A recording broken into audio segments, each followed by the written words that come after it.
2-3 күндөн бери бир нерсе талкуу болуп атат Кыргызстанда. Анда санда бошогондо ошол интернетке кире калсам, биздин президентибиз Садыр Нуркожоевич азыр ошол өлүм житимдеги ашыкча баягы чыгымдарды болтурбоо үчүн указга кол койду да.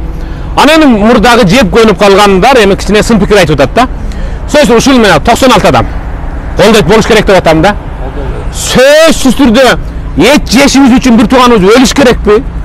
Айтсаңар, өлбөй эле койсунбу? Болду, Кудайга шүгүр. Мисалы сентябрдын башында бирөө өлүп берсе, кичине жеп алат элек да, деп эч качан келишпейбиз да, туурабы? Сентябрь бүтүп атат, октябрда ким өлөт экен деп күтүп калабыз да. Туурабы? Ошондуктан мында кичине ойлонуш керек да.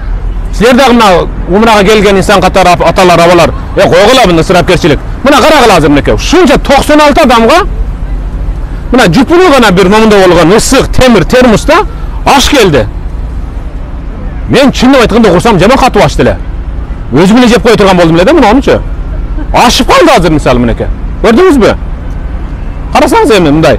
Инсаф кылсак, топу кылсак бүт баарына жетет. Ушинтип эле отурса болот экен да, туурабы? Сөз түрдө уча тартып, жамбаш тартып, каржылык тартып, тарынбай эле. Болот экен ушинтип. Курсак тойду, Кудайга шүгүр.